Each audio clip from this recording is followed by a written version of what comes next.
stream is live. Thank you very much. I would like to call to order the regular meeting of the study session of the Planning Commission for the City of San Clemente, California, Wednesday, August 4th meeting. Cecilia, could you call roll, please? Yes. Commissioner Cameron. Here. Chair Crandall. Here. Commissioner Camp. Here. Chair Pro Tem McCann. Here. Commissioner Prescott. Here. Vice Chair Tyler. Here. Very good. Everybody's microphones seem to be working. We have one item. Oh, you know what, Bart, I left out Commissioner McCacken.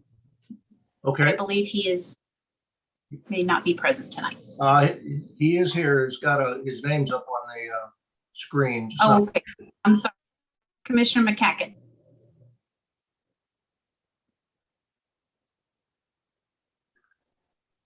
Here. Very good.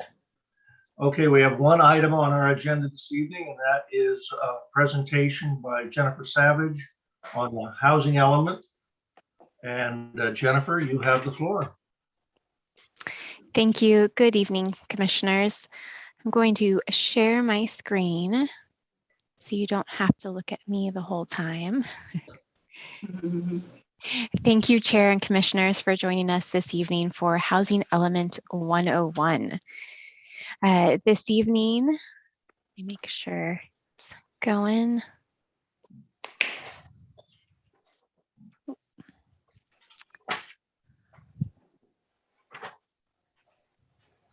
So this evening, we will provide an overview of the what, why, and how. Essentially, what is a housing element, why we produce the housing element, and then how we do that.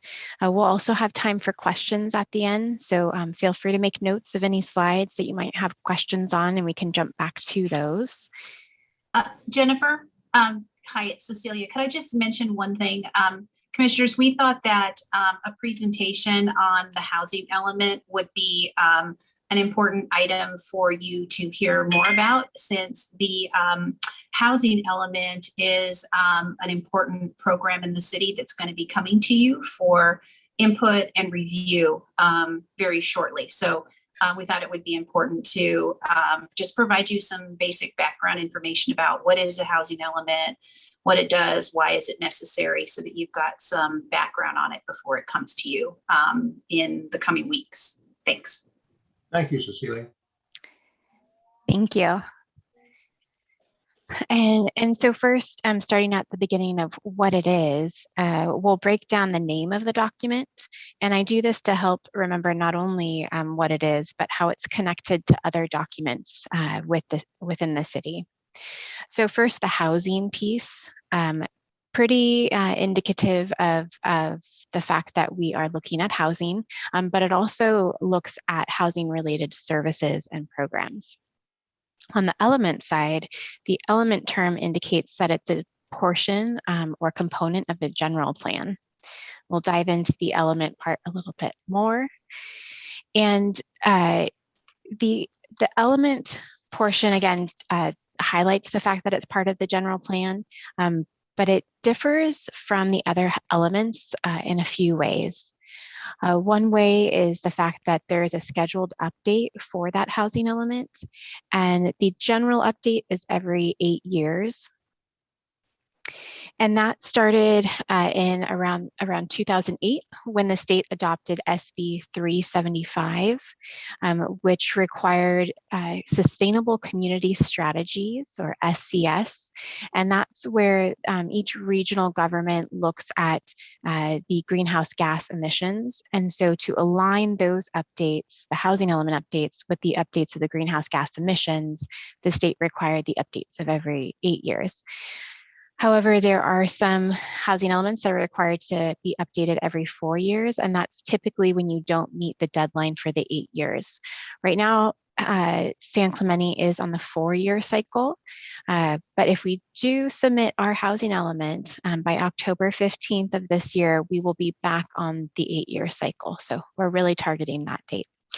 Another difference between the other elements of the general plan is it requires certification from by the state, and that certification comes from the Housing and Community Development Department.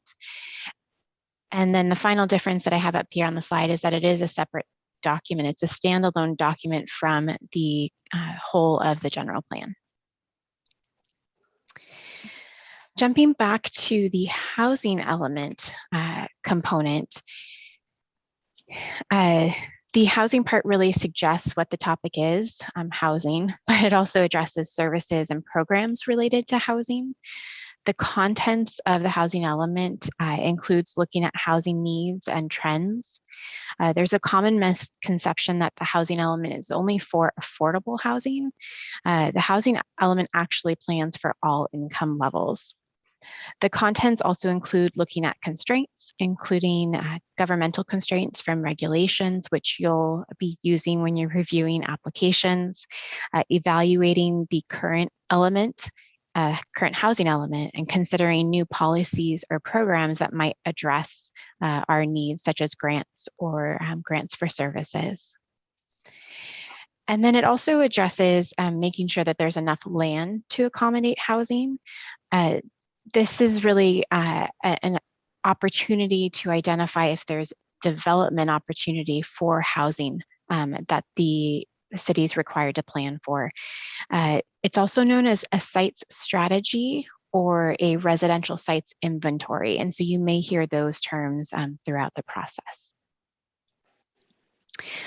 So why do we do it? It's state mandated. The state mandates that we plan for housing, keyword being planning. Another misconception is that the city is required to build the housing units. The city does not have to build the housing units. Rather, we just have to plan for them. We have to show that we can accommodate the housing units from a planning perspective.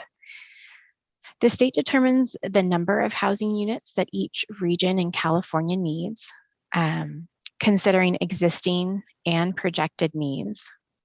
And then an entity called the Southern California Association of Governments, or SCAG, allocates the number of housing units among our region's jurisdictions. In order to do that, SCAG is charged with determining an appropriate formula to divide that big number from the state for our region among the different cities and counties in our region. And the final formula is reviewed by the state. It's not just a state mandate on why we want to plan for housing. It also is a consideration of our population. And there is a need within San Clemente for certain housing and housing services. Just touching on our RHNA, or Regional Housing Needs Assessment. This is for the housing element that we're currently drafting and putting through public review. And what you'll see is that there are different incomes for the housing units that are allocated to the city, and those are in the left-hand column, and they're allocated between 4 different income categories. And for the 6th cycle, our RHNA number is 982, but that's distributed between amongst the different income levels. Something to compare from a relative perspective is that the last cycle, the 5th cycle, our RHNA number was 581. So it's a pretty significant jump, but comparatively to other cities in our region is not. Jennifer, sorry to interrupt. We can't see your whole screen. We're only looking at a couple of columns and a half here.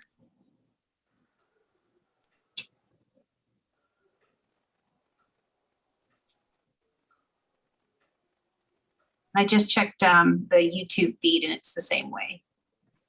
Okay, and let's go ahead and redo that. Thank you, Cecilia.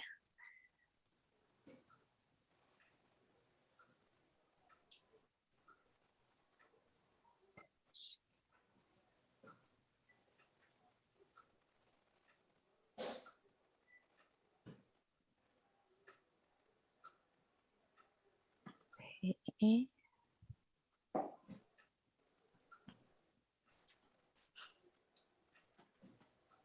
Much better.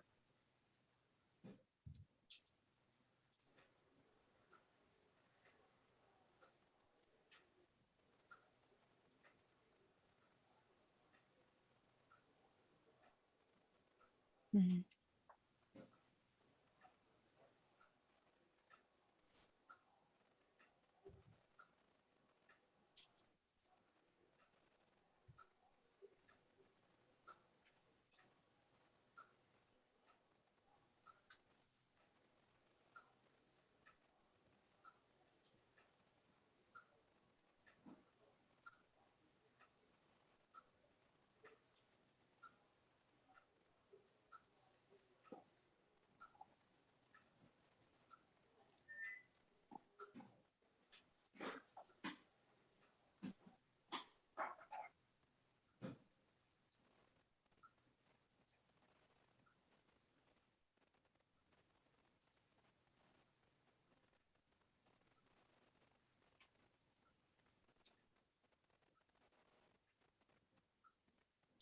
Can you see it now?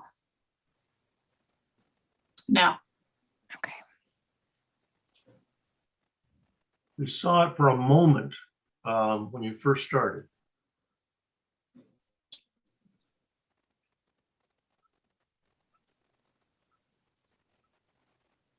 Are you actively screen sharing? Not at the moment. That's probably why we can't see it. Now you are. There it is. Yeah, it's just not in the, Presentation mode. yeah, It's still readable like that. let's see. Now, is it legible? Yes. Okay. Yeah. Okay. So I'll just quickly breeze through these real quick. What we're going over, there are two components to the title. It's related to the general plan, but a little bit different than the other elements. It includes a number of content of the housing element. It's mandated by state, specifically planning for arena, but also addressing the needs of our population. And our arena, let me know if you can no longer see it, is 982 units for the sixth cycle. And one of the things to look at is the income categories that are on the left. I'm going to go into that in a little bit more detail. So the income categories are based on the median income. And so that's the average income of San Clemente.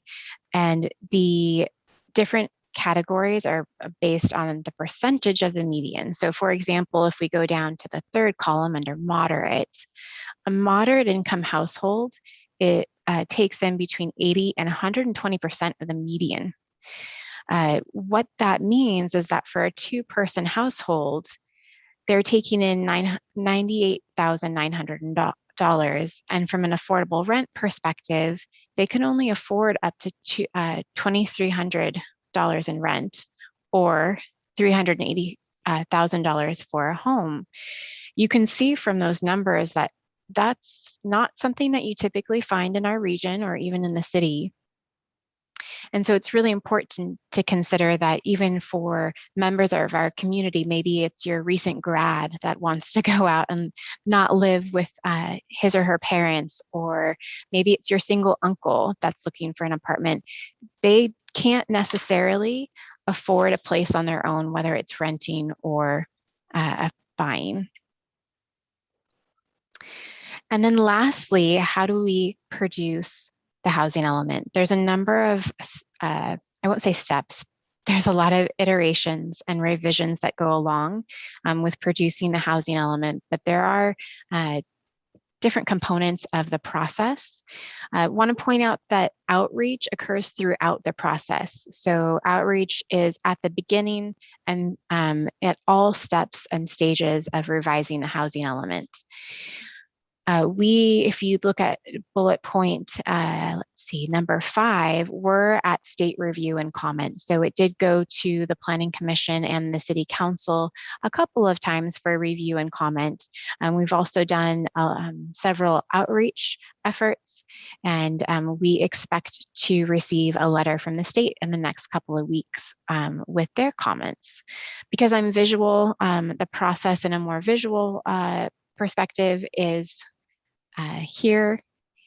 And this just iterates that we start at the beginning with really gathering the background data. We do draft the plan and do several revisions, which is not shown here, that cycle. But really key here is that we do outreach throughout. We've done 3 surveys, and we've also hosted 3 workshops. 2 were virtual due to COVID, and 1 was in person. Although the draft is with the state, we still will be revising the draft. And so if any members of our new Planning Commission, congratulations on your appointments, would like to comment on the housing element, you still have the opportunity to review the document and provide those comments. And that's the same for any member of the public. What's not shown here and different for this process is that our housing element requires an EIR, or environmental impact report. And so that's also out for public review at this point.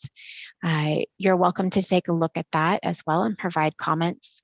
That will come back to the Planning Commission when we come back with the next draft of the housing element. Now, because this particular cycle requires the environmental impact report, you may see us a couple times before the Planning Commission. Once to show you the next version of the draft housing elements, and then another to talk about the environmental impact report. Now that's draft. We are working on a timeline, but we do know we're coming back to the Planning Commission on August 18th to discuss the latest revisions. And with that, I'll open it up to questions. I'm going to stop sharing the PowerPoint, but please feel free to request to go back to another slide. Thank you for your patience about the technical difficulties, and we are available for any questions. Okay, do any commissioners have any questions for Jennifer? Jennifer, I have a quick question. When is the actual deadline for the public to actually weigh in? Is it September? For the EIR, the last day for public comment is September 7th. For the housing element, we're still doing revisions, and I don't have a hard date on comments, a comment deadline for that. And when would you have that hard date? After August 18th. So we'll come back to the Planning Commission on August 18th to take a look at the draft. And then at that time, we'll have a better idea on the number of revisions that we may still need to make on the housing element. Thank you. Okay. And Commissioner Prescott, if I just may add to your question, the EIR public review period technically ends in September. And that is just the deadline for those public review comments to actually be responded to in the environmental document in written format and made part of the record. It doesn't mean that the public can't still comment on either the environmental document or the housing element right up until the time the City Council approves the housing element at a public hearing.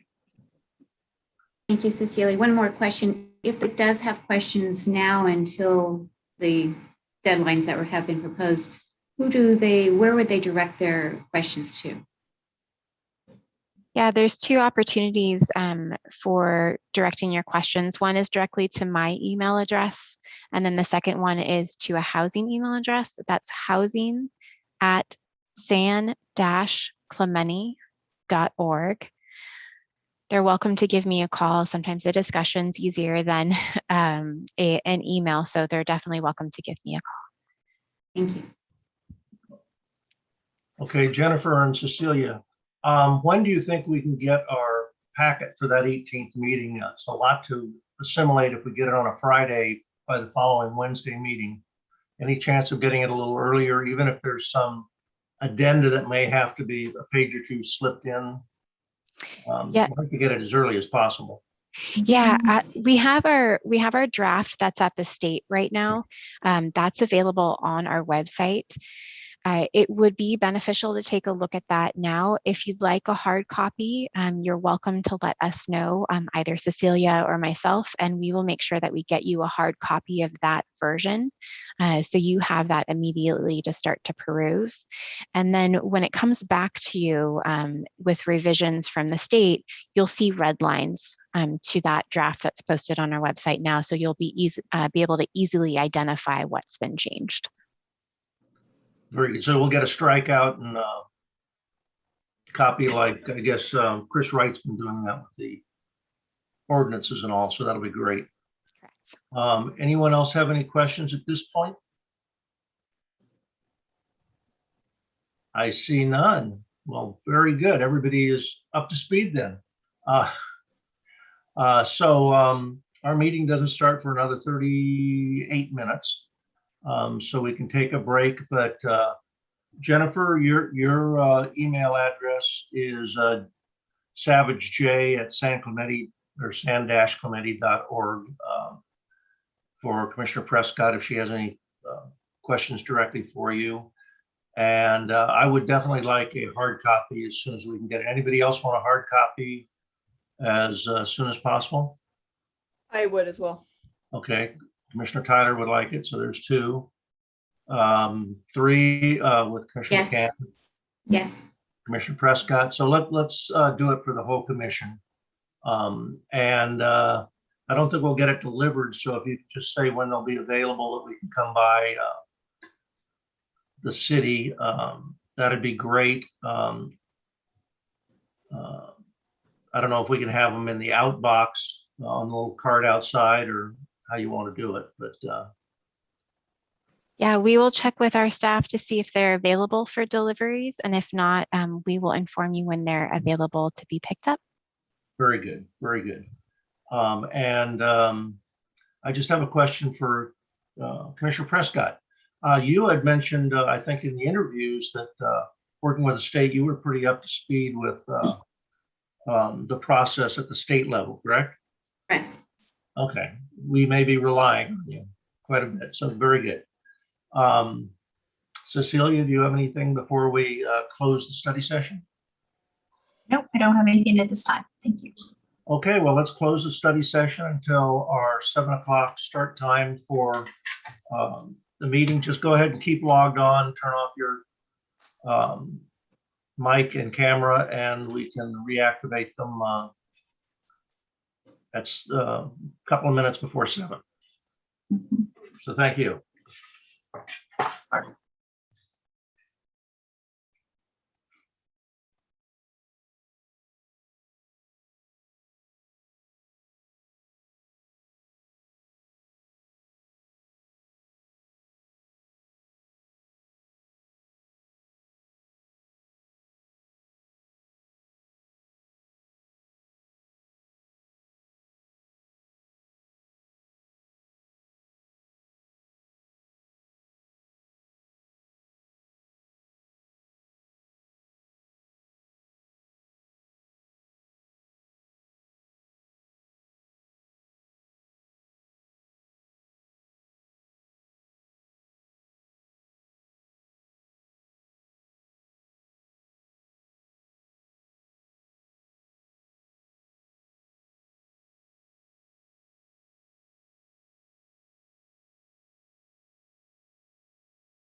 Mal, are you listening?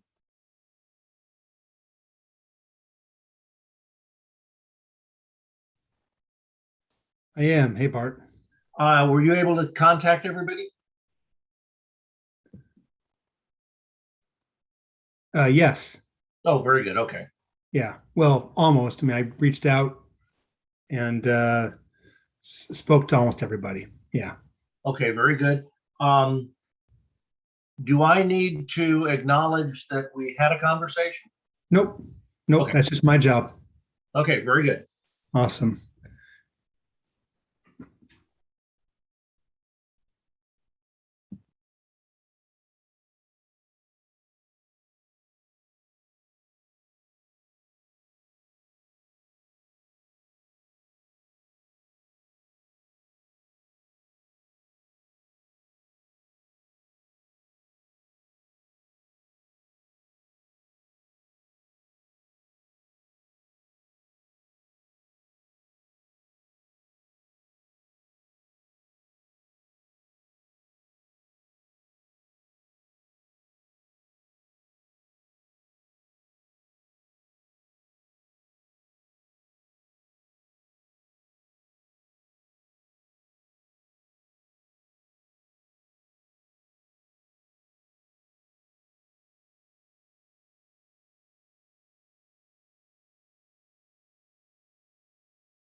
Commissioner Tyler, are you there?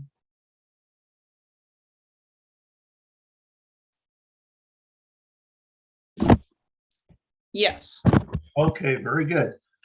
Can the IT department get the feed rolling?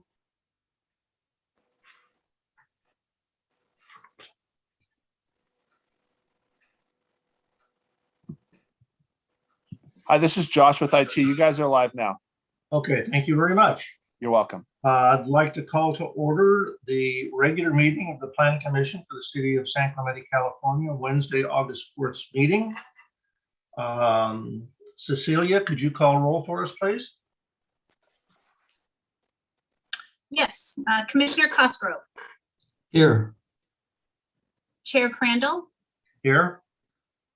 Commissioner Camp, Here. Commissioner McCocken, Here. Chair Pro Tem McCann, Here. Commissioner Prescott Leffler, Here. and Vice Chair Tyler. Here. We are all present. And Commissioner Cosgrove, would you please lead us in the Pledge of Allegiance? And if everybody else could mute their microphone. Absolutely. Here we go. Ready? I pledge allegiance to the flag of the Flag. United States of America and to the republic for which it stands, one nation, under God, indivisible, with liberty and justice for all. Thank you very much. The next item is special orders of business and special presentations. We have none this evening. We have two sets of minutes to approve. The minutes from the regular study session meeting of July 21st, 2021. Do we have any changes, or would somebody make a motion to approve?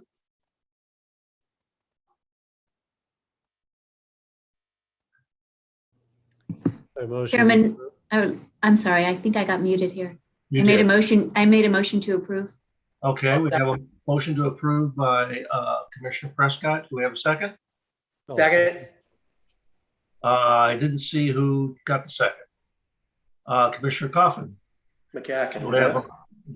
We have a first and a second. I'll call a roll vote. Commissioner Cosgrove, Yes. Commissioner Prescott. Commissioner Prescott, you are muted. Aye. Commissioner Camp, Aye. Commissioner McCann, Aye. Commissioner Tyler, Aye. and Commissioner Coffin. McCacken, aye. Kecken. And Commissioner Crandall is an aye, passes 7-0. Do we have a motion on the second set of minutes for July 21st, 2021 for the regular Planning Commission meeting? Motion to approve, Mr. Chairman. Motion by Commissioner Prescott. Do we have a second? I'll second that motion. Second by Commissioner Camp. I'll take a roll vote. Commissioner Cosgrove, Yes. Commissioner Prescott, Yes. Commissioner Camp, Aye. Commissioner McCann, Yes. Commissioner Tyler, Aye. and I'm going to try to get the name right this time. Commissioner Coffin? McCacken. McCacken, okay, Commissioner McCacken, Abstain. I apologize. And Commissioner Crandall is also an aye, passes 7-0. I have to abstain. Oh, I you just were did not there at the that. end of the meeting. Very good, very good, thank you. So it will pass 6-0-1. Thank you for bringing that to my attention.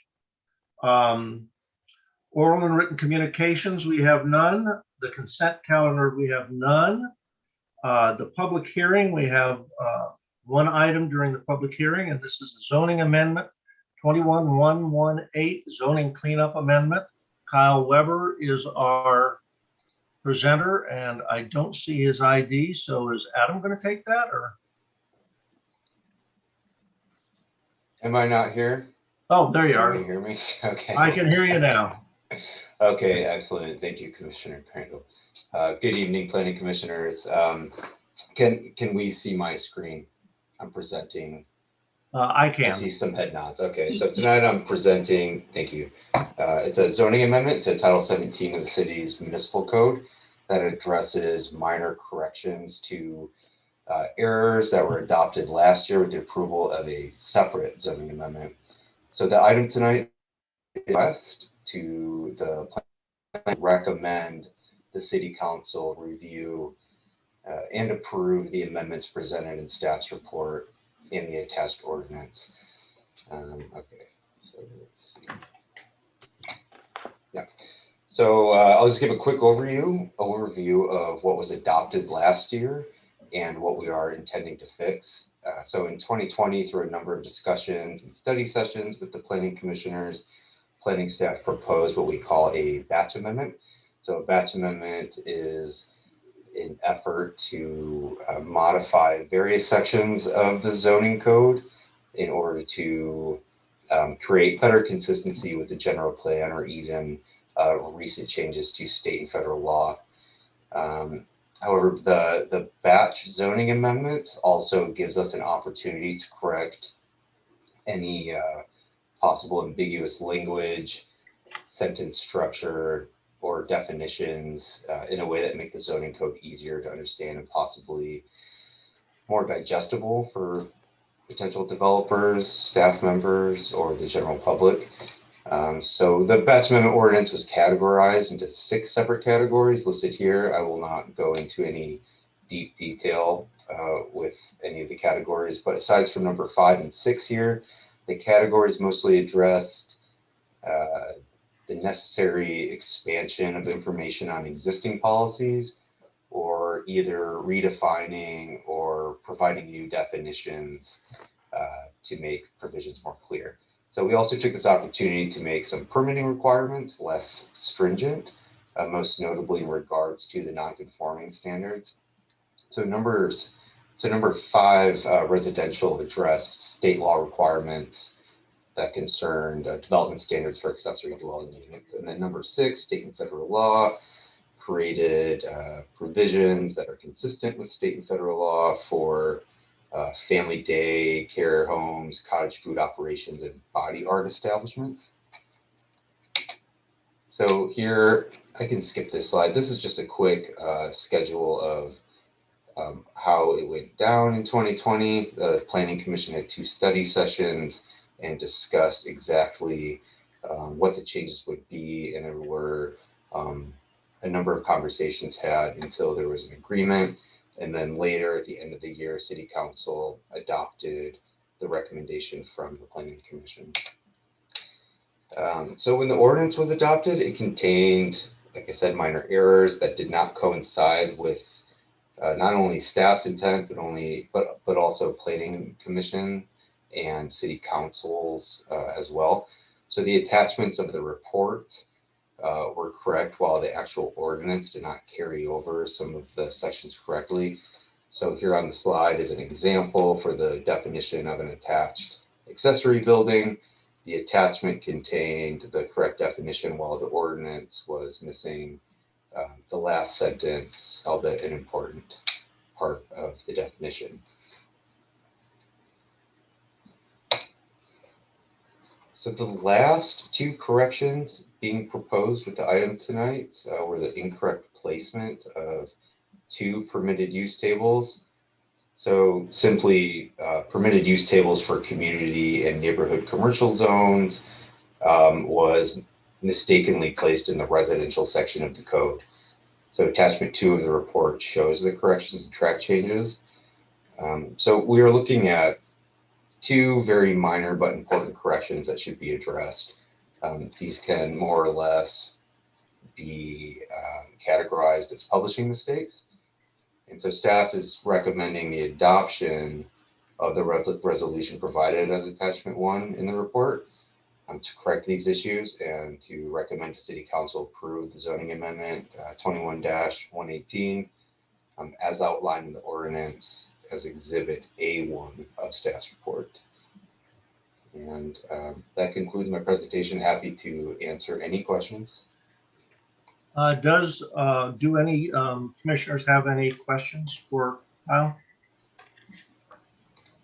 Yeah, I'd like to ask a question. How are these identified, these mistakes? Somebody bring them to your attention or? No, so what happens, we have someone publish these for us on our website. So like where the zoning code is published on its own website. And when we review, we usually review what will be published. And as we were reviewing it is when we noticed that there were issues. However, the ordinance was already adopted. And so it wasn't as simple as correcting them before they were published in our actual zoning code, because they were adopted with the ordinance. So we needed to make the amendment to correct the issues. So it's just a composition. Yeah, more or less, yes. Okay. Right, thank you. Now, Kyle, I'm looking at my the resolution that's attached to your report. And it's showing resolution 21022. Okay. And our agenda calls it 21118.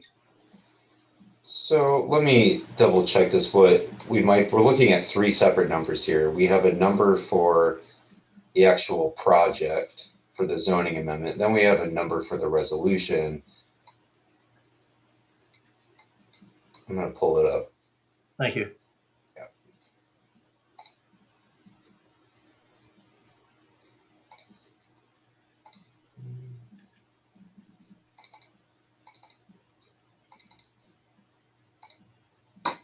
Apologies. So zoning amendment 21-118 should be the number of the actual project. So similar to like CUP. Yeah. 21. Yeah. And then resolution, do we have the wrong number on there? Well, it's the resolution is 21022. Okay. And so in the report, we have recommendation to adopt resolution PC 2122. And on the resolution, we have PC 21-022 as well. So maybe you can, I'm not seeing the issue. Okay. I just want to make sure when we read the resolution, we've got the right number. Okay. Is the agenda incorrect? Is that? Okay, very good. Sorry about that. Thank you. Do we have any other questions for Kyle? Do we have a motion to adopt the resolution? And the resolution itself does include the CEQA findings for this. So we can do it all under one motion. Chair, I believe we have to open and close the public hearing. I'm sorry. Thank you, Cecilia. I was just overeager there. Let's close the staff presentation, open for public comment. Cecilia, have we received any public comment?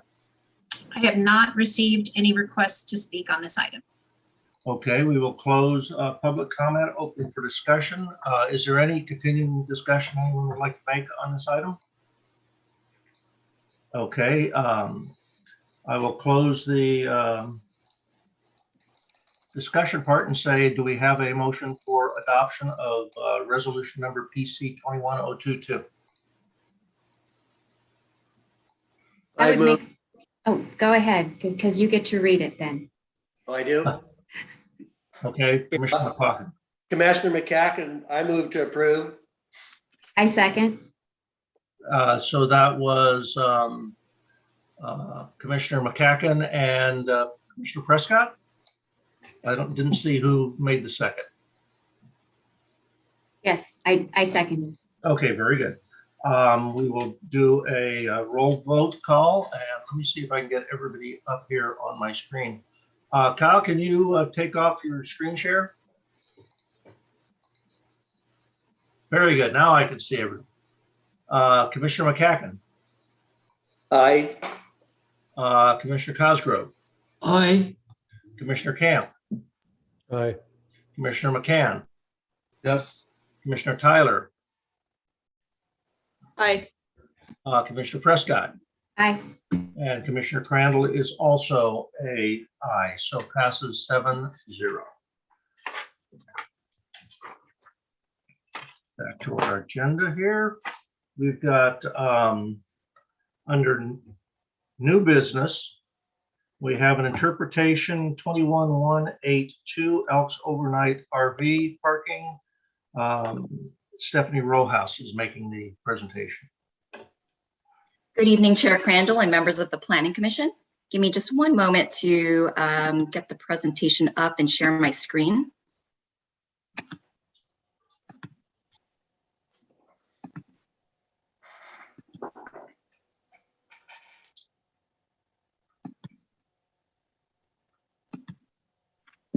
Okay, can everybody see that okay?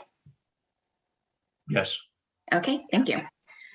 Okay, so the zoning code allows applicants to request an interpretation if they believe there are ambiguities in the zoning code. The city planner determines whether or not that interpretation is, or in this particular request, the city planner at the time determined that this is a major interpretation due to its potential for public impact or concern. As such, this request, staff is requesting the Planning Commission to take action tonight on this interpretation. And I do want to clarify that this is not a public hearing.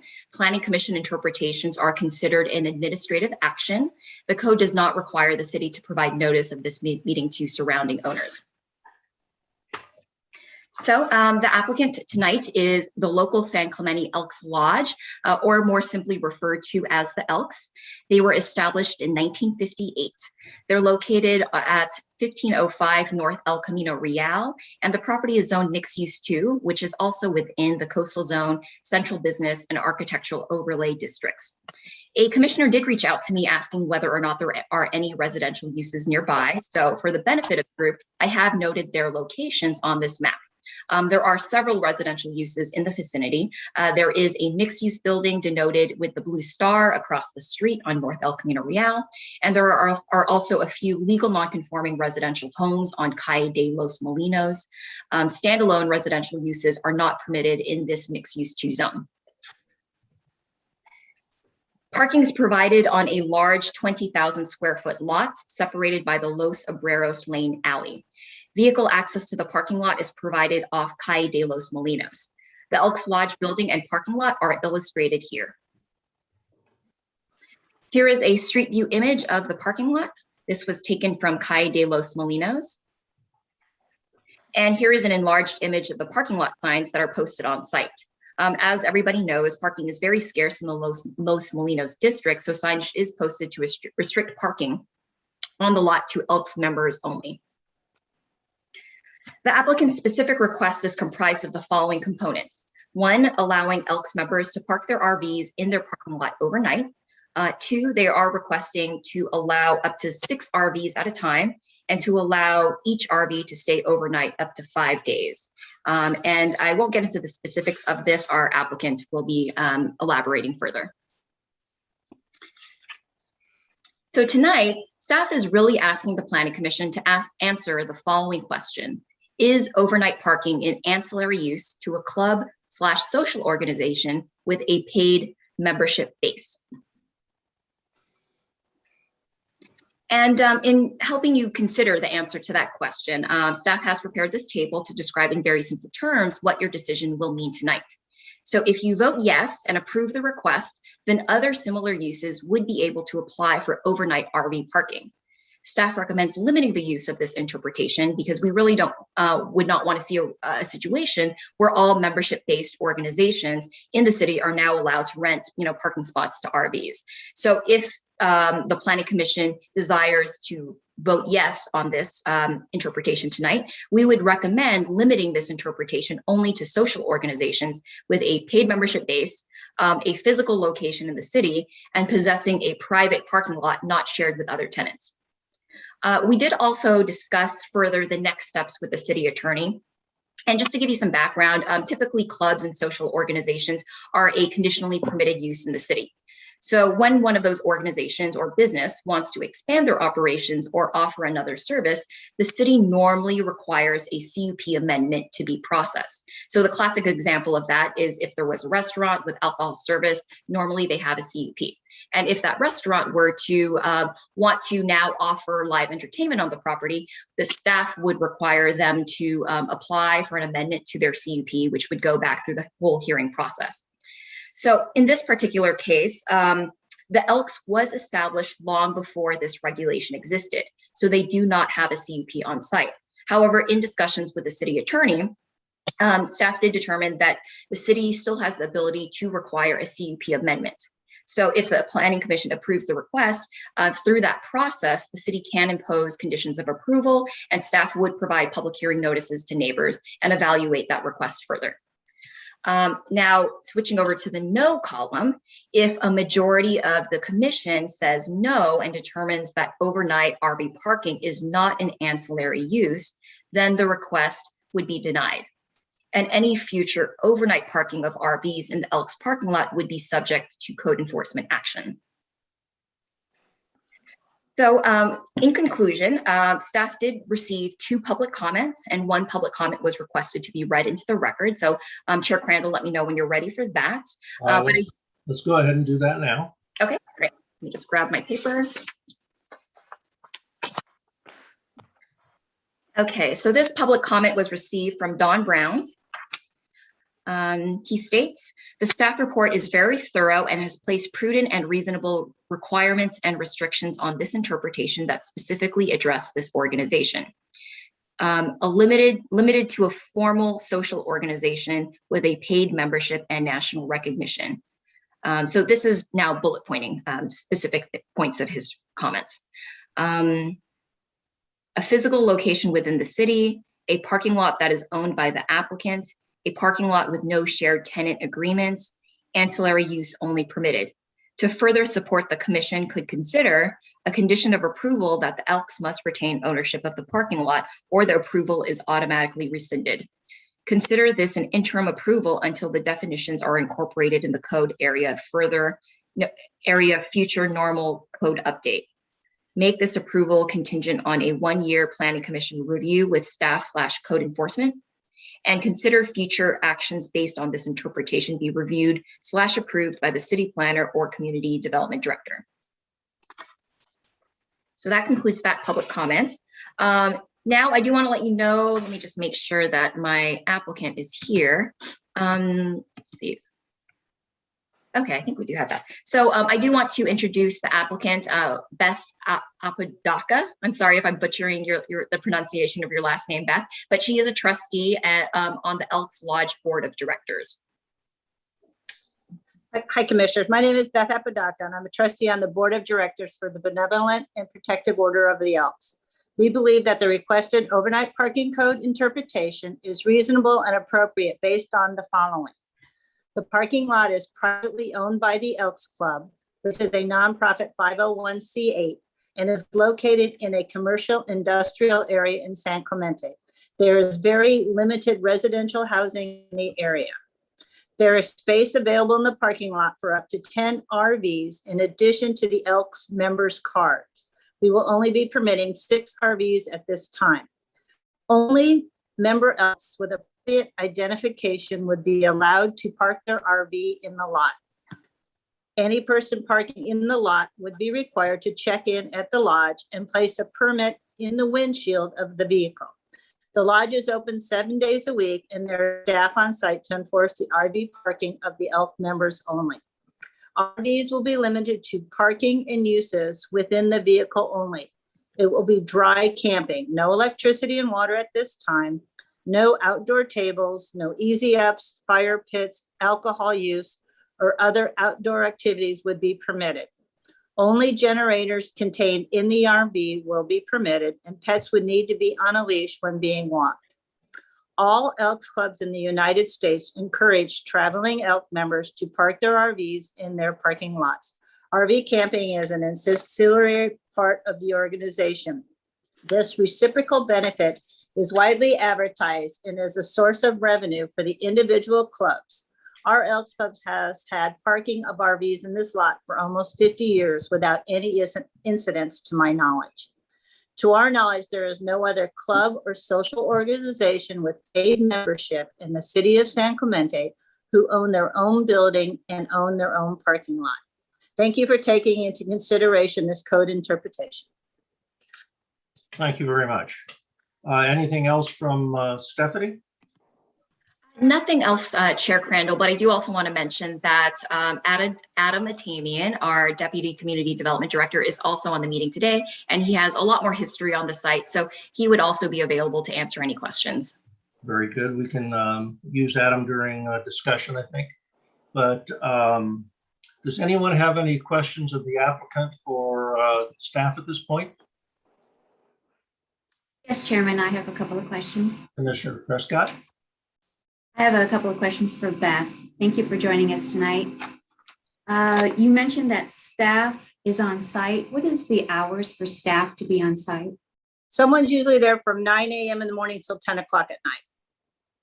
And when you said that their RVs would be coming in, would you allow RVs to come in at any hour, or would there be a limit? Is there, how would you enforce that? It would be the same thing. There would be check-in would be just like you would do at a hotel. You could check in at 3 o'clock, you know, or if you're earlier in the day, but then there would be late check-in. So we wouldn't be let anyone check in if there was no staff available. So we would probably cut it off, you know, between 9 and 10.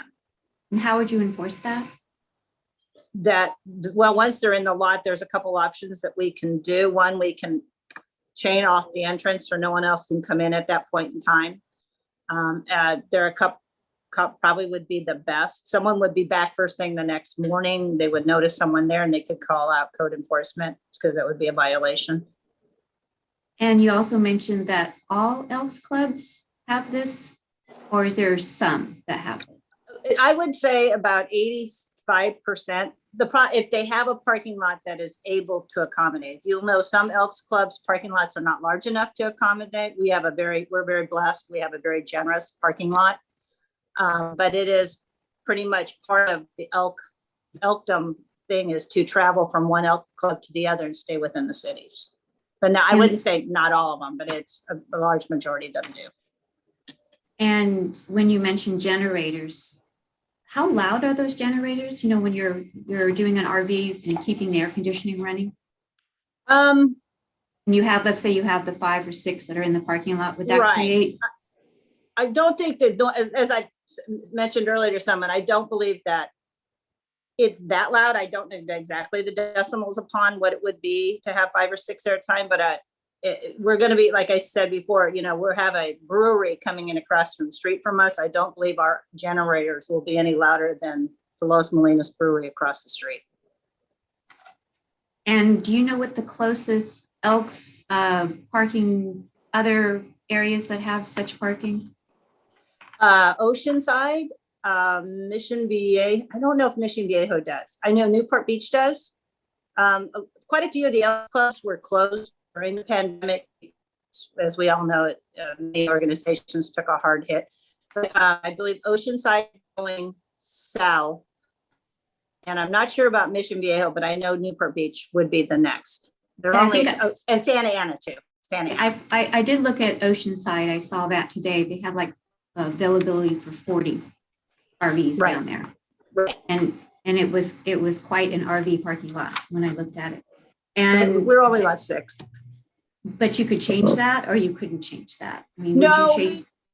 We wouldn't change it, because if you put more in there, then it inhibits the fact for we local members to use our own club. So there's a fine line to how much space we want to give to visiting Elks, yet be able to come and enjoy our own club ourselves. Okay, I just have one last question. Sure. Why now? Well, we have always been doing it. And then with all the hypervigilance in the area about overnight camping, the homeless, whatever, when an RV was in the lot, it became on the radar of people. And then at that point in time, there was an RV parking in there. They were called out and realized that we didn't have a conditional use permit because we've kind of been doing this long before. So we were only called into the attention of the city for people because of homeless people parking in their vehicles all around town. right, thank you, Beth. Thank you very much. Any other questions? Okay, Stephanie, I have one for you. What are we trying to accomplish here tonight? You're looking for a interpretation of what a club is or not and what an ancillary use is. But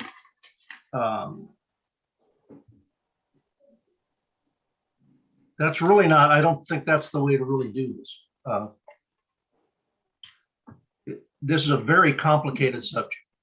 I think we want to make sure we work with the Elks Club and keep them operating. They've operated in good faith and have not been a problem up to this point. I'm not even sure there was a problem with the complaint other than an observation that the coach was there, the person was there. Doesn't this more need a definition of what a club is? Definition of a social club. It should go through discretionary review to make sure that the parking lots of these clubs and so forth is appropriate and adequate to provide this function. I'm wondering if this isn't something more that needs a lot more study by staff, et cetera, to do this properly rather than a Band-Aid fit of just making a very quick change to an interpretation. I also think that could take a while. So is there a way we don't make laws, city council does that. And I'm wondering, would it be an appropriate direction to say, or make a request to city council to let the Elks Club continue their RV parking for a period of time, and to have city council authorize staff to spend the money and time to come up with a proper ordinance or zoning ordinance that addresses this issue. Because I see, if we say clubs, anybody can become a club and charge a fee. And I think it just could run wild. Do you have any thoughts on that, Stephanie? Yeah, so it certainly is a very tricky situation. And I will preface this by saying that I only got involved with the Elks about 2 weeks ago, maybe less. And that's the reason why I was, for any background in history, I would really defer to Adam on that. But my understanding of how it really came to be and how this request landed in my lap was that, as Beth alluded to, there was some enforcement action. There was a complaint that was received about one of their Elks employees parking their RV overnight.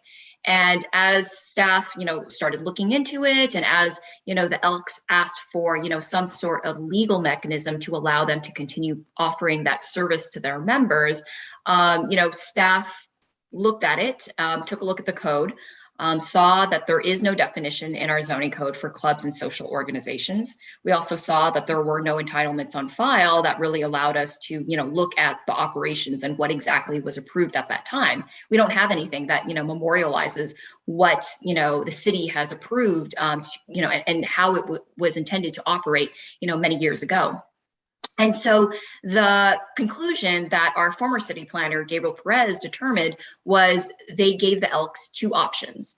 Option one was requesting a zoning code amendment to do exactly that, to really just clarify things in terms of making sure that there's a definition in the code for clubs and social organizations, clarifying, what those parameters are, and creating more, concrete regulations within our zoning code to give them a clear path of approval. That was the first option that he provided to the Elks. But as, Chair Crandall, referenced, that process is very time consuming and it's very expensive for it to be initiated by an applicant themselves. So the second option that was given to the Elks was requesting a planning commission interpretation. And specifically, again, the best way that we could simplify the request is by answering that question of whether or not overnight RV parking is considered to be ancillary to, the primary use as being a club and social organization. So, certainly if that's something that you feel is not, clear cut in the code, and if the commission desires that, that's not really the best way to go about it, that could also be the determination tonight, that the answer would then be no, and the applicant would have that option of pursuing that zoning code amendment process. If I could add something, Chair Crandall, just to give you a little bit more background and history. We were initially approached by the Elks probably 2 years ago with this request. And as Stephanie stated, we identified that the RV camping was not a permitted use in that zone, and gave them the option to themselves file an application to amend the code to allow that type of use on the property. We also identified for them that they could request that the city council initiate an amendment to the zoning ordinance to look at establishing this in the code. I believe that they decided to go with this third interpretation option. So these were things that were laid out for the Elks, and they decided to go with the interpretation to the Planning Commission. Mm-hmm. Okay, thank you very much. Does anyone else have questions? Mr. Chairman. I do. Yes, McCobb. Is this RV program is it an official program of the Elks? Is it in some handbook or membership book? Actually, it's interesting in our bookkeeping that we get from the Elks. We have a standard bookkeeping system for everything. There is a separate part that is for RV parking. I don't know if it's in the official handbook, since I've only been an Elk for 5 years. Okay. But, and I can look into that, but it is part of the bookkeeping package that we receive from the Elks. Okay, and there's no kind of hookups at the present? No. Like no electrical? No. If you had an electrical hookup, that would get rid of the generator. Correct. So we have been looking into possibilities, how this whole thing started. Sorry, my cat's interfering. We started, and some of the things we were looking at is, we would like to get it approved because we wanted to go forward with repaving the parking lot, because it's like most, and in just repair. And we've been looking at putting in electricity and water, but we didn't want to go any further until we were actually officially now accepted into the city. We were unaware that we did not have, I guess, since we've been around so long, we've been doing it, that we didn't have a conditional use permit to do it. So our plan is to proceed forward with redoing the parking lot with some of the money generated and trying to at least get electric out there. And the complaint that was generated, was it noise or was it just the It was just the vehicles. Yeah, vehicles spending, no complaint with it. They just were overnight camping. There was an RV and a parking lot around And town. for city staff, did they have any idea where the 5 or 6 RV units would park in this lot? We can draw that and submit that to you. That wouldn't be a problem. But my understanding, it's, if you look at the Elks Lodge from this side of Los Angeles, it's to the far right. Where we have there's another curb cut there, which we've also talked about a lot of things. We've talked about a lot of ways to make it efficient and work and try to abide by the city. Right. My one concern here that I kind of marked up here was that declaring it that it's an ancillary use, because just like our chairman mentioned, how many clubs or social organizations have their own parking? Like where I came from in Downey, the YMCA had their own parking. So, that would mean that under this, they could, if this ordinance was in Downey, or if this change was in Downey, that they could apply for, YMCA members to park in their parking lot from other cities. Right? Is that right from city staff? Commissioner McCann, I'm sorry, can you repeat that question? There was some bells in the Okay. background. Let me state it better then. If we had a YMCA in the city of San Clemente, which would be like that was in Downey, okay, which would mean a YMCA building, and they have like 100 and probably like 100 marked parking spaces, okay? So if that building existed and the YMCA would be considered either a social organization or a social club, it could even be like the women's club. Women's club in Downey had like 70 parking spots. Then if Downey had this particular, ordinance on their books, that would mean the YMCA and the women's club could come and ask for ancillary use designation. That's correct. Yeah. So with code interpretations, it is, although it's being requested by the applicant, it certainly Right. is an interpretation of that land use classification, and it would apply to other, similar uses that meet that land use classification. And if this were passed, that club would not have to come before the planning commission to get that permission, right? No. Because it's considered use. Yeah, so as I was mentioning earlier, we did discuss it further with our city attorney's office, and specifically the fact that, the code requires clubs and social organizations to have a CUP, and the Elks Lodge was established before that zoning requirement came into play. But our city attorney did confirm that we would still have the ability to request a CUP amendment and take it through an entitlement process to be able to review, this change in their operations to legalize this overnight RV parking as an ancillary use. So let's say we were to approve this, right? And then the YMCA comes into town. They have a 30 lot, car stall parking lot. Can they apply for this or use their parking lot for RV parking without me ever seeing it as a planning commissioner? No, that's not correct, because for clubs and social organizations, they do require a CUP. So if we had a brand new, club and social organization coming into town, as you described, they would be subject to our current zoning regulations, which requires a conditional use permit. So that, for their parking, the CUP would be required for what? For the primary use itself. As a social club. Yes, that's correct. And as a social organization. That's correct. Yes, that's a conditionally permitted use in the code. Okay, what if a YMCA or anything that you might consider a club or a social organization that already exists in San Clemente that has, say, a 20 car parking lot? What would they have to do to get their RV parking? So if the interpretation requested tonight is approved by the Planning Commission, it would apply to all similar, clubs and social organizations within the city. And so as I outlined in that PowerPoint slide earlier, it would still require a CUP amendment. Because they're a social organization?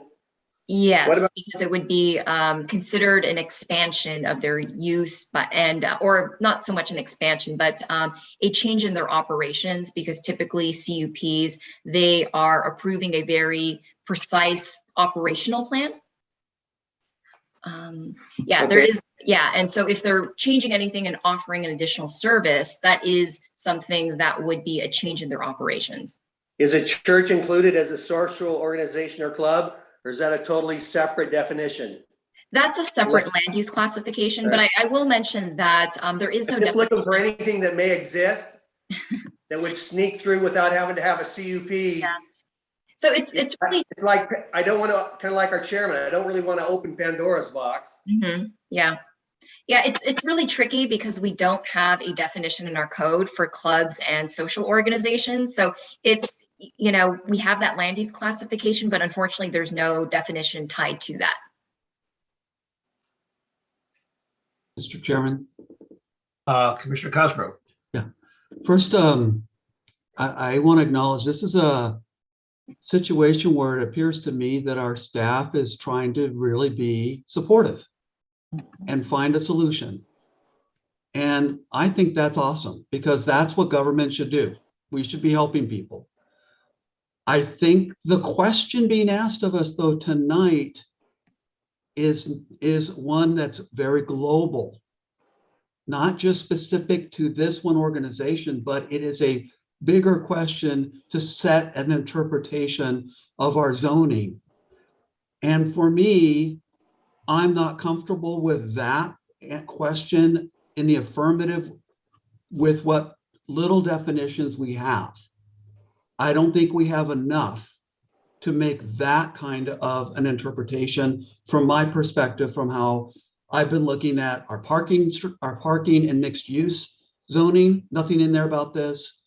Same with social clubs, same with mixed use. There's so much ambiguity here that I feel that in an effort to be helpful, we're kind of we're going down a path that's of a global nature that makes a lot of dominoes fall that I don't think are intended. That's how I'm viewing the situation. Okay, And it just, so I feel like if what we need to do is have a global interpretation in our zoning for camping, because that's what we're talking about, not just overnight parking, but camping for several days at least. That to me requires a lot more thought from a code perspective to contemplate all the various risks, all the various hazards, all the various safety, all the various services. There's a number of impacts here. And just to make a global interpretation to accommodate a well-intended organization with a good mission, I feel like it's not good planning for me. That's my perspective on this. And I think we should, move this into one of two directions. Either defer this whole activity tonight and ask the staff to get some further clarification on all these different terms. And if they need council permission, that they ask it. Or we do what we're doing tonight, which is very much like a conditional use permit conversation. And we get into a conditional use permit where we can have a very specific use conversation with conditions that are appropriate for that use. That's how I'm kind of sorting this out to try and make it less complex. To me, it's either a CUP conversation, or we have to go back to the council and say, we've identified some gaps in our zoning based on some needs in our community that we would like to address. And here's a scope of work for that. Do you approve it? And then we go down that path. So to me, we have, and since we're not agendized for a CUP conversation tonight, I don't personally think it's a good idea to take an action on this.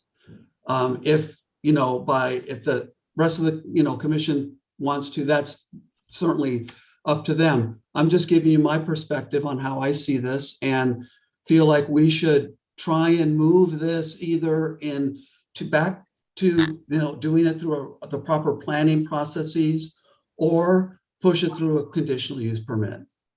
That's my feelings on this, Mr. Chairman. Thank you very much. I see your mic is unmuted, Commissioner Tyler. Do you have a question, or should I close the presentation portion and start discussion if you want to discuss it, or do you have a question for the? Nope, go ahead and do that, and then I will have a discussion item. Okay, very good. Thank you. I do have a question. I have questions. Okay, Commissioner McCann. Okay, thank you.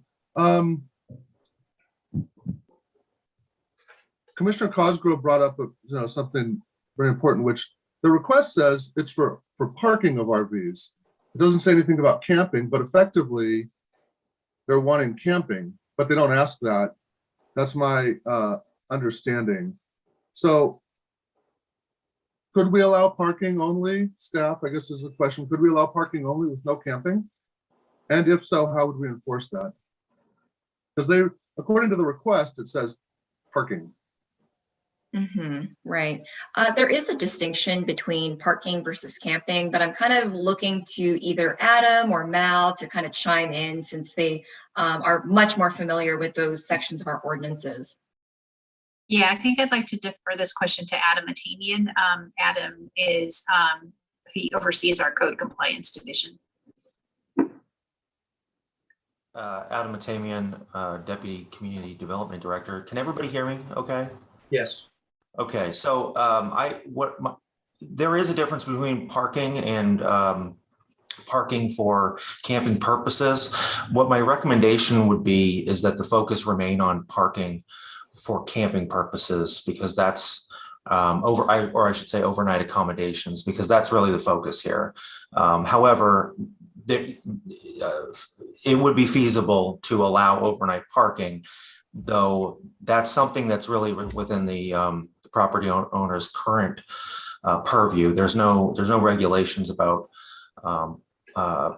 overnight parking limitations, unless they are violating a section of the code that would regulate things like oversized vehicles or something to that nature. But this being private property, overnight parking is really an issue that they would deal with as a trespassing consideration.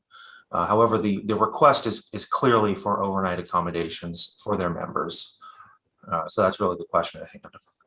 Okay, thank you. Do we have a definition in the code of RV? Yeah, yes, we do. There's not the recreational vehicle definition. I believe is in Title 10. I don't believe that we have one in the zoning ordinance. So that would definitely be a consideration here. Is that whatever types of vehicles are used for this interpretation, it will need to be made clear what if any limitations are applied to those, knowing that currently there are no vehicle definitions in the zoning ordinance. Okay, thank you. Who would be the best person to tell me what's been the historical use? Like, apparently this has been going on. How frequent and common has it been that this previous camping activity has been going on? Yes, Beth, go ahead and answer that. Prior to when we shut down, we probably would have maybe 2 RVs a week, and they're just moving through, they're driving up and down the coast and stuff. So, I mean, we only put it in for 6, but we've never even had 6, but we were trying to, be as honest as we could, or if we could grow into it. Maybe a couple a week, maybe a couple, never more than 2 at a time. Okay, thank you. The lot's been made about a paid social organization. How much is the membership to be an elk? $140 a year. Okay, and you said something about a nightly charge to people that come and use this. What do you charge the people? It'll probably be like $20 a night. But have you been charging in the past? Yeah, we've always charged. It's one of our income streams to the Elks, is also the money that we get from overnight camping. Okay, but it sounds like it's not very much if it's only a couple a week and it's $20 a month. Yeah. Or $20 a month. Yeah, it's like $500 or $600 a month, maybe. I mean, I don't really know. Because we haven't really had it in 3 years, so I couldn't honestly answer that question. Okay, and have you guys paid occupancy tax on that? I do not know that answer. Okay. I have no more questions right now. Thank you. Okay, I see Commissioner Prescott. Did you have a question, or do you want to do discussion? A quick question, and then we can move to session. And I'm not sure if I would address Adam, but I'm going to ask Adam anyway. He's ready to go here. It doesn't seem to be commonplace in our city to use private property for an RV park. And this essentially is what this would be, is an RV park. Is there anywhere else in the city that does this now legally? Not to my knowledge. This is not a unique aspect of particular land uses. One of the considerations that staff took into account when we were initially addressing the complaints received was that there are other types of land uses, some commercial businesses, Walmart being a really good example, where nationally they're known for allowing RVs to park on their property overnight. The Walmart in San Clemente is unique in that their site plan permit approved in the early 2000s specifically identified conditions of approval prohibiting them from allowing overnight parking. That would be that kind of use would be the most similar comparison, I think, to this kind of use, with the precedent being that the city discourages overnight RV camping on private property. However, specifically to your question, I'm not aware of any legalized location for this type of request. And how many campsites or RV public camping sites are in the general area? I can think of one, but I can't think of them all. You have one down towards the south side of San Clemente that actually are RV parking, overnight RV parking.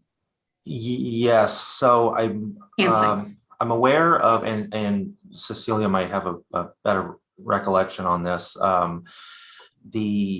Within the general city boundaries, there is the state parks. I believe that they have some campsites large enough to accommodate at least certain sizes of RVs.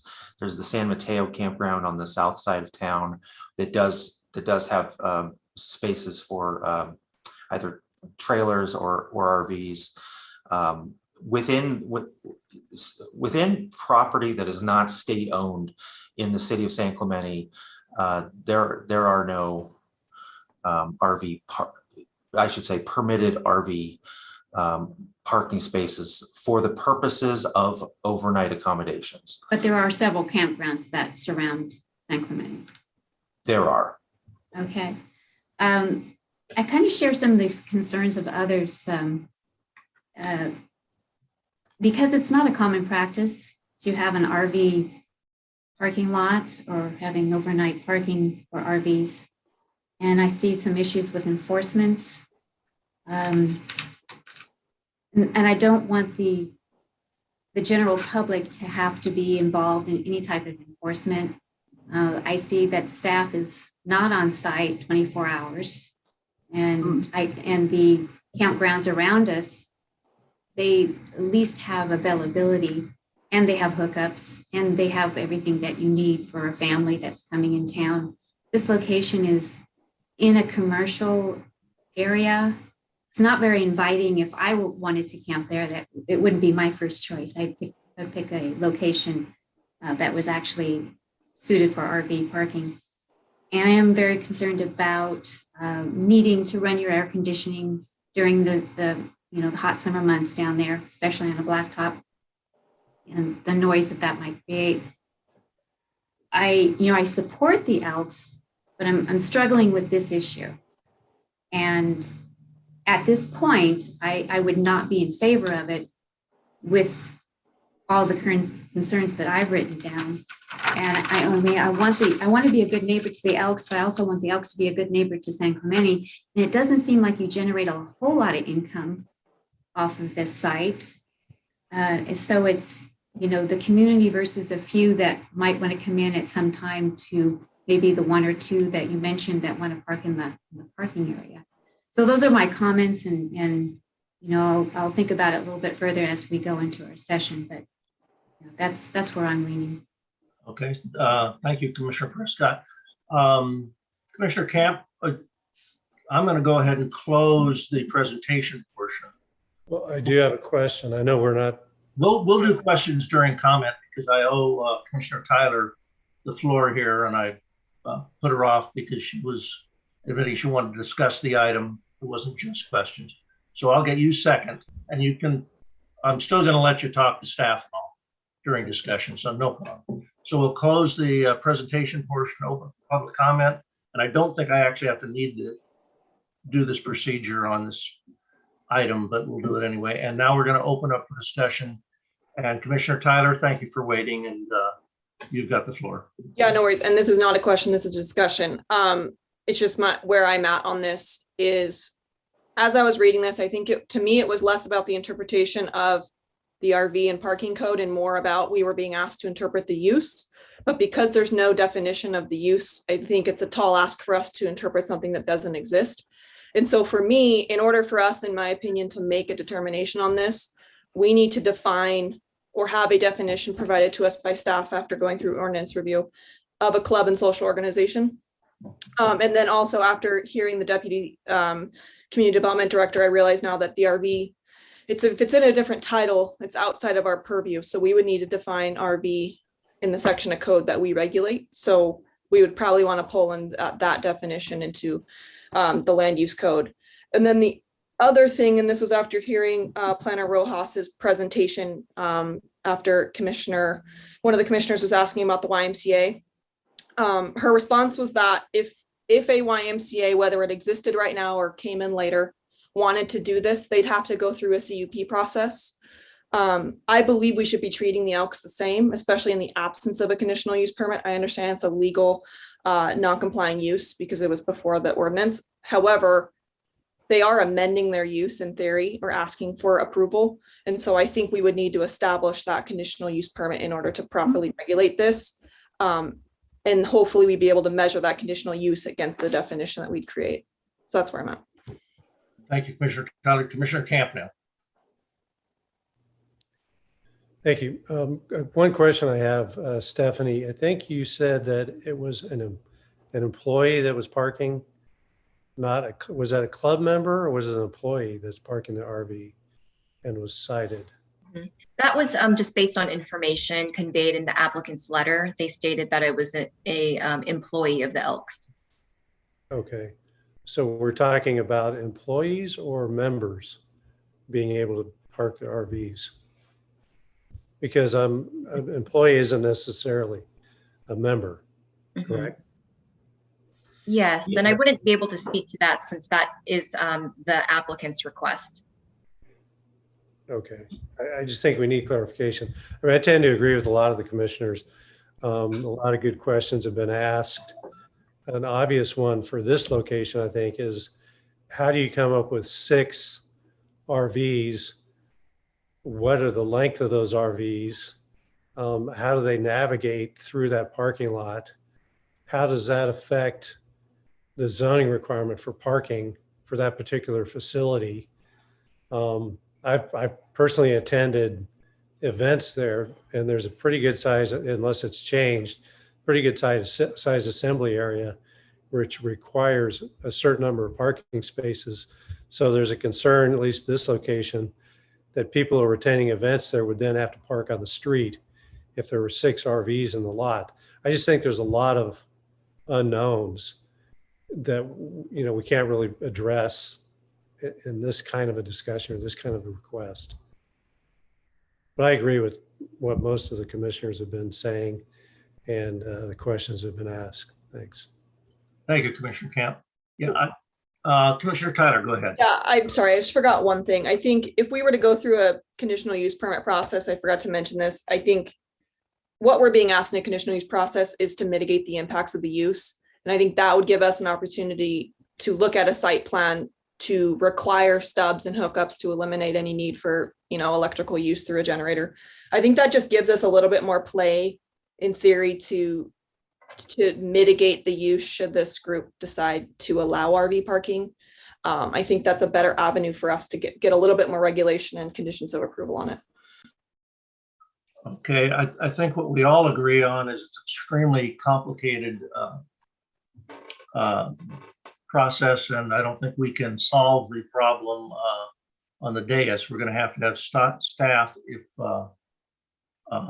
necessary, make a big effort to write an ordinance that complies. Would anybody be, and to be a good neighbor with the Elks who've been here for over 50 years. I'm wondering if we could make a recommendation to City Council through staff that they consider giving a moratorium to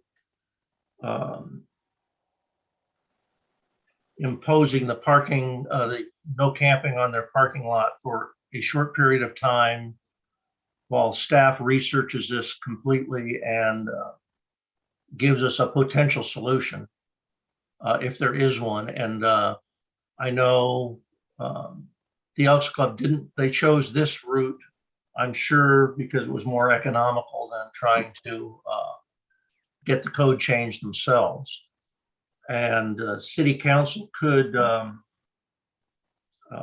make a decision to impose this study and all on ourselves rather than having the Elks finance it.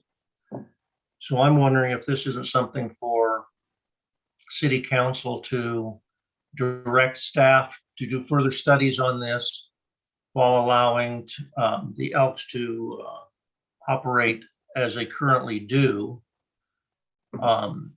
And if we find that there is not a valid solution to this that satisfies everyone and that gives us the tools to reference and guidelines to use to evaluate the conditional use permits, that that might be a way to satisfy everyone, both all of us, on getting a good, substantial ordinance change with definitions, etc. It would allow the Elks to operate as they do now. And if City Council so chose, they could authorize doing this study through the city rather than having the Elks necessarily make the application for that change. Anybody have any comments on that concept?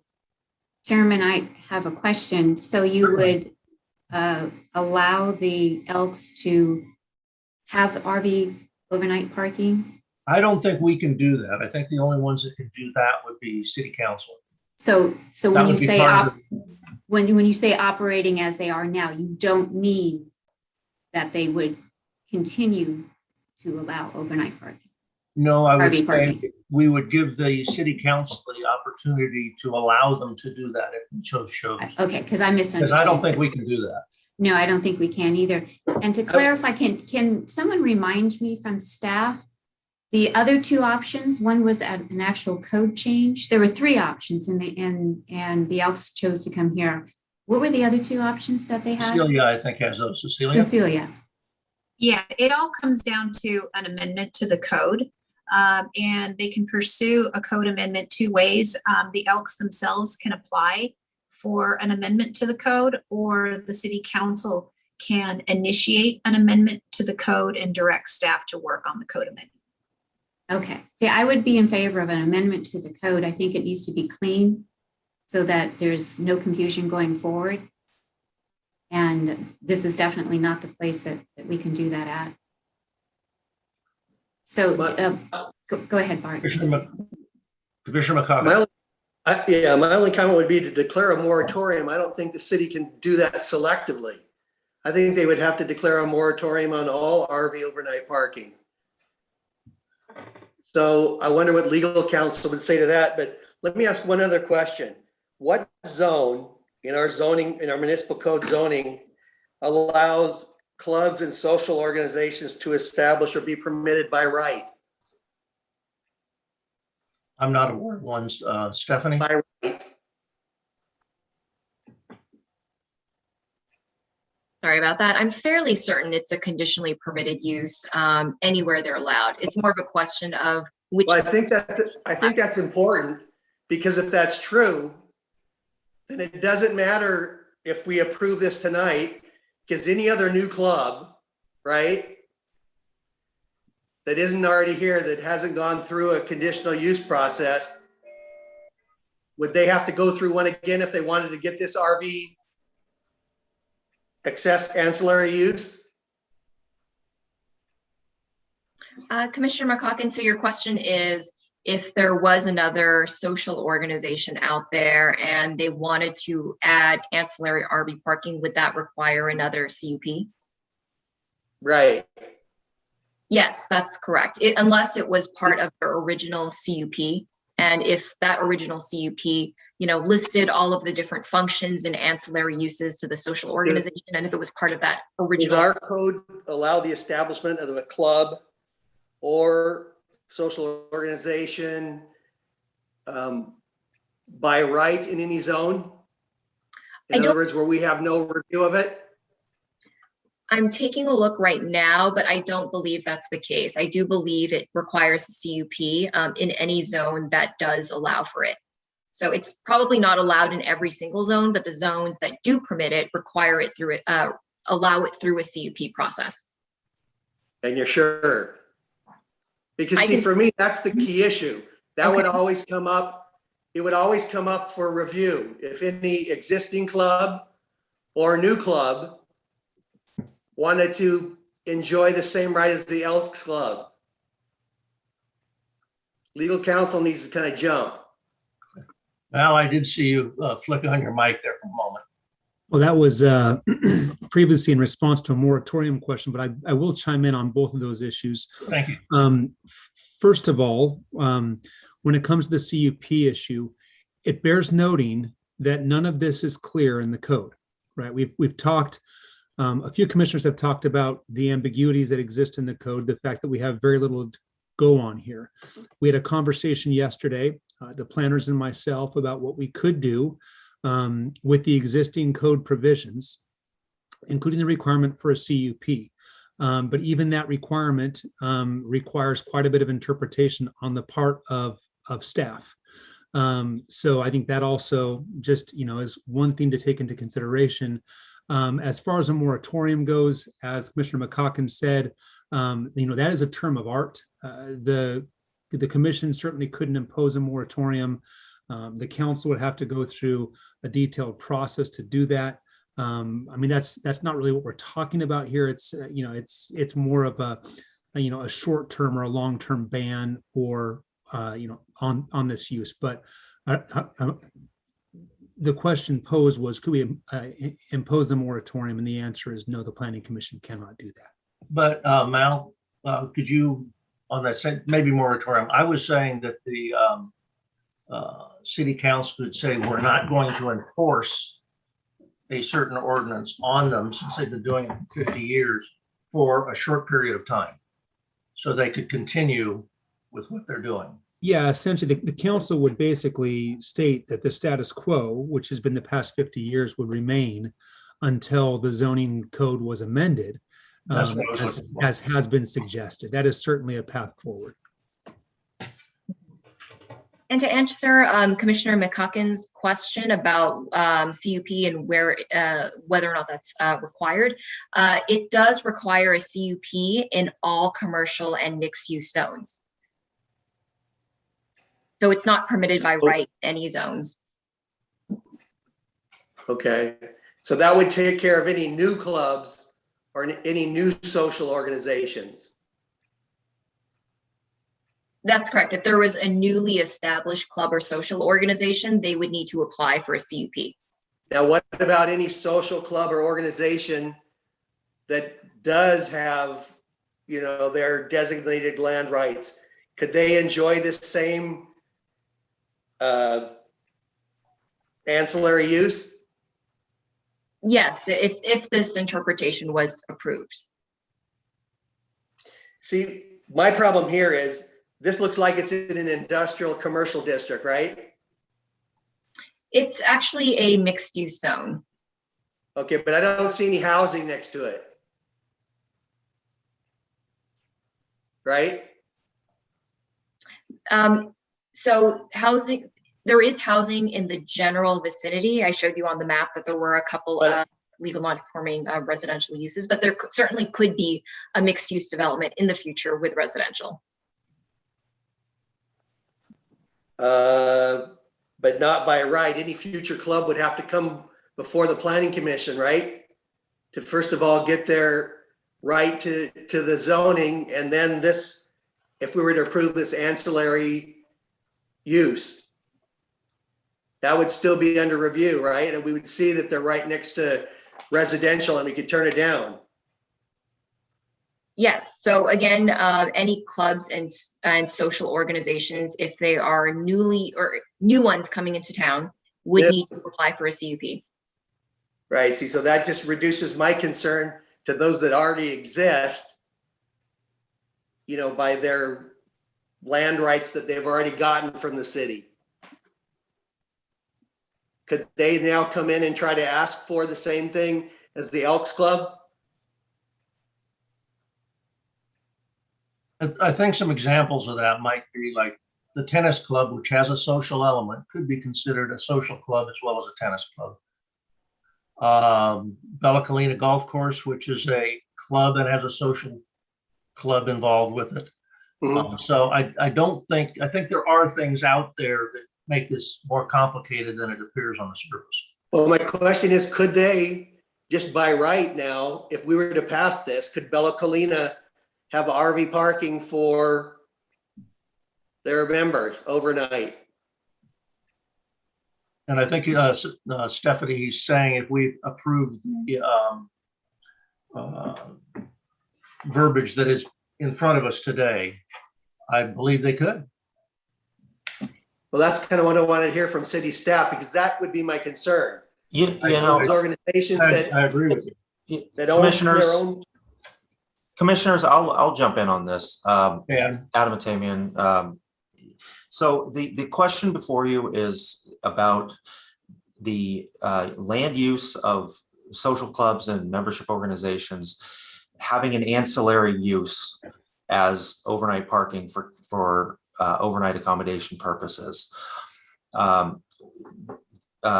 The questions about what would be allowed and how would we regulate the particular impacts of properties that would want to do this would all be answered through a conditional use permit process if the commission identifies or makes the interpretation that that this is an ancillary use. Staff is bringing this forward because it's so unaddressed in the code, and it's not an interpretation that staff would make or is comfortable making. On behalf of the applicant of this request, we're taking this forward to the planning commission, but it's a really streamlined. It's a really simple question. We're simply asking, is this an ancillary use to membership organizations? And the discussion about whether Bella Colina Golf Course would be considered in that land use, I think speaks to the ambiguity of the land use that we're asking the question about. I don't think staff would look at that golf course as a membership organization, but the fact that there's a question about it doesn't clarify this issue very much. No, but I think it's germane because it is a membership organization, and they could come back to us and say, well, as members, you know, we would like to provide this service that if somebody wanted to park overnight in our parking lot and we own it, we want to enjoy the same right that you've given the Elks. Absolutely. No, I'm not disagreeing with you. Right. What I'm saying is that to get to your specific concern about could anybody do this by right, the answer would be no. However, the discussion about who could apply for this, it casts more ambiguity into this land use question than I think staff is comfortable with. This should be interpretations should be straightforward and as clear as possible. And if there are more questions that come up in this request for an interpretation, then we're trying, then we're actually answering here, then it sounds Right. like more than an interpretation is going to be needed. That's what. Well, that's- I would like to make a motion. My understanding would be that kind of your answer to me is that you're really kind of forcing, at least me with my thought process, to say, no, it's not an ancillary use. Chairman, Can I I'd weigh like in to on make a this? motion. In a moment here. I think McCann had his mic off first. Commissioner Thank you. Prescott, just for a moment. A few points. One, to Commissioner McCauken's point about, he seems to be splitting hairs about existing versus future applicant. Even if we were to allow the Elks to use this in this way, it would be hard for us to deny future applicants that same ability. Yes, we could condition it some, but it would be really hard to say, no, you can't do it at all, because they just pointed the Elks. Regarding Chair Crandall's, desire to basically kick the can up to council, I don't agree with that. We've been asked tonight to interpret what we see here. Sounds to me like in the minds of a lot of people, it's a lot of, there is mud. To me, it's pretty clear. Does this seem like an appropriate use in this zone? To me, the answer is no. And that's pretty clear. Doesn't matter if it's a paid organization or a membership dues, or is it policed or not? I mean, it was never envisioned that way. There's no hookups. It's unsanitary. There's no policing. There's no enforcement. By the way, we're only talking about affecting 2 people a week or something based on what she's been saying. So I would defer to anybody else, but I would be happy to make a motion saying that parking for camping purposes in a mixed use zone is not appropriate. Apparently this issue's been kicking around City Hall back and forth with the Elks for a couple of years. They haven't really gotten anywhere. Now they're asking us to weigh in on it. So I don't want to kick the can. I would propose to say, no, it's not an appropriate use in this zone. That's my 2 cents. Okay, very good. Let's see, Commissioner Prescott, and what we have in front of us would just be that for the interpretation. Okay. I would like to make a motion that overnight parking is not ancillary use. And I don't want to cloud the issue with Elks or anybody else. The Elks are wonderful, but I'm looking at the black and white here, and that would be my motion. Okay, Second. we have a motion by Prescott. Do we have a second? Second. Second by McCann. We will take a, Can we discuss it, please? yes. Please. I think the spirit of it is right. It's, to me though, I think we need to be a little bit more nuanced than just to come out and make a declaration that RV camping is not a permitted use in mixed use. I think that we need to basically, I think, narrow our scope here to just what the staff is saying, which is, can you interpret our current code to allow this? And I think we say, no, we can't interpret. To me, the answer is we cannot make that interpretation. We do not have enough information. That's what I think we should do. We should not make like a final declaration of a land use decision in this conversation. I feel like that's overreaching and also subject to other avenues of challenge. So I think I would advise more caution and more nuance in our response, to be right back to the question asked by staff, which is, can you determine this? No, we cannot. And I believe that's what Commissioner Prescott's motion was. Is it? Okay, I misunderstood it. I thought it was a more sweeping determination about. No, I was addressing exactly what staff. Okay. Yeah. Okay. So we do have a motion by Prescott, second by McCann. And the motion was basically that we cannot make the determination that camping is an ancillary use to a social club at this point in time. Now, for my clarification, Cecilia, the applicant can still take this directly to council should they choose. Is that correct? That is correct. Okay, very good. We will take a roll call vote. Commissioner McCoggin, Aye. Commissioner Cosgrove, Aye. Commissioner Camp, Aye. Commissioner McCann, Aye. Commissioner Tyler, Aye. Commissioner Prescott, Aye.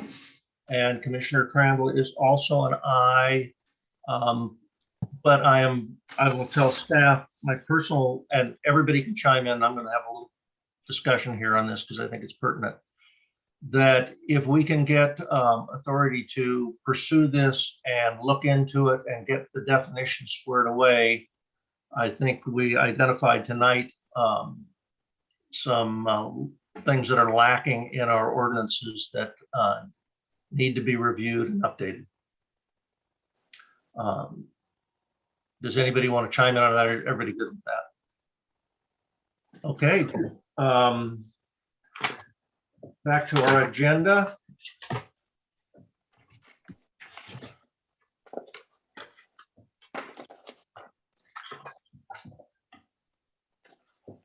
The next item of business is old business. And we have none. Reports from commissioners and staff. Let's see, has there been a meeting of the Coastal Advisory Committee this month, or is there going to be, or is that all over? Commissioner? There's going to be. There is going to be. So there'll be one Right. more. Yeah, I think it's the 19th. Okay, very good. And hopefully we'll get an update from you at our meeting after your Coastal Advisory. Can I ask a question about that, Mr. Chairman? Certainly. Does the Coastal Advisory Group, does their scope include in the Coastal Overlay District, the homes that are on the bluffs? There is one particular home who looks like it almost should be red tagged with the way that it's hanging over the bluff.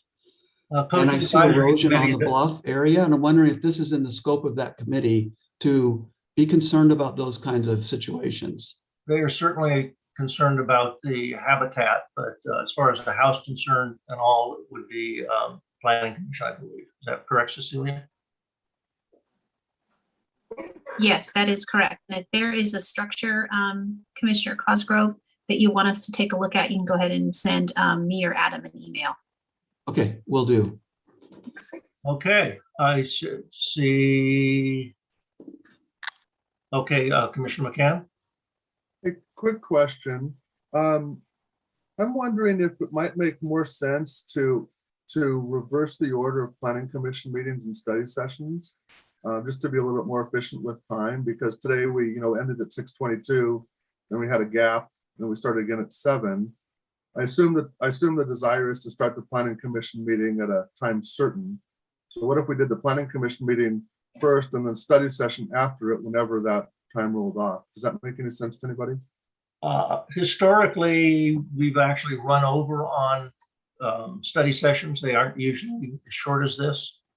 And I think for the next few months, especially as we get into more technical items, I think we'll find we're stopping at an hour when we could go another hour on the study sessions. So I don't think that there'd be any time saving in it. It used to be historically the planning commission started at 7, so everybody had dinner first with the family and then the meeting. And we started getting more and more study sessions. So.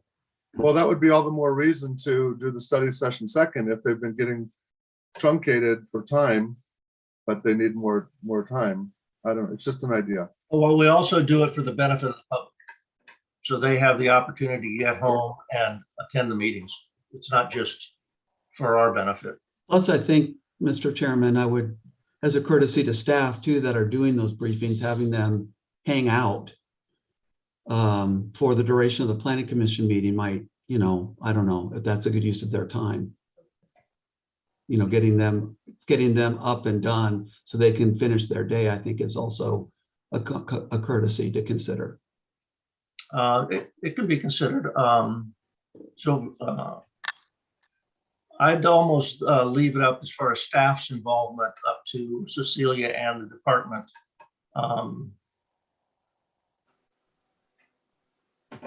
I'm retired, so it doesn't affect me, but I want to make sure that to be transparent and all, that people have time to get home from work. When we have public meetings with 50 people in the audience, 100 people in the audience, they need to get home, get ready, come to the meeting. And if we have them too early, a lot of them aren't going to be able to get there. So I'm more concerned about the public. But, if somebody wants to make a motion, we can do that under, I guess, new business. Mal, would that have to be? They'd have to be on the re-agendized. agenda? Have to come back. Yeah, that's correct. Yeah, so we can't make a determination now, but if you want staff to put it on the agenda to review the start times of the meetings for a future meeting, that could certainly be done. I guess I hadn't thought through all the issues, but it's something to consider. So I guess I would just recommend staff, reconsider the issue. If there's any suggestions you want to make relative to change, feel free to agendize it and bring it to us. Okay, very good. That will be taken into account. Do we have a motion for adjournment? I have a question to ask staff. Very good. I was driving on Pico today again, and at the In-N-Out site, it said site available or space available. A couple weeks ago, it said for sale still. So did that project drop out, fall apart? I think I can actually address that. But go ahead, Cecilia. No, go ahead, Bart, you, and then I'll chime in if. I think the spaces for rent, et cetera, are the old Staples space and all. It's all the ones within the overall shopping center, because the shopping center owns that monument sign that's up there, not In-N-Out. So it remains whether In-N-Out's going in or not. So Cecilia, you got a comment on that? Yeah, if I could just add, In-N-Out's not going away. We've signed off on all their construction plans. They're working on their grading plans. In-N-Out is in a long-term lease with Watt Industries, the property owner. So Watt Industries, my understanding is not selling that property. They've owned it for many decades. So I'm not sure what that for sale or site sign was about. Plus the demolishing was all done about a month ago. That's correct. They were pretty quick to do the demolition. As I said, construction documents have been approved. They're just working on finalizing their grading plans. All right. Thanks. Yeah. And then Bart, if I could just one quick announcement. Yes, please. Yeah, I wanted to introduce Adam Matamian. Adam is, he's been with the city for about 11 years. He got his start in planning as an intern, and then increasingly took on more complex projects. A few years back, Adam took over management of the code compliance division. And under Adam's supervision, that group has really grown to include park rangers, homeless outreach services, and water quality enforcement. So I'm happy to announce to the Planning Commission tonight that Adam has been appointed as Deputy Director of Community Development. And as Deputy Director, he will be overseeing the planning division, and he will be the acting city planner.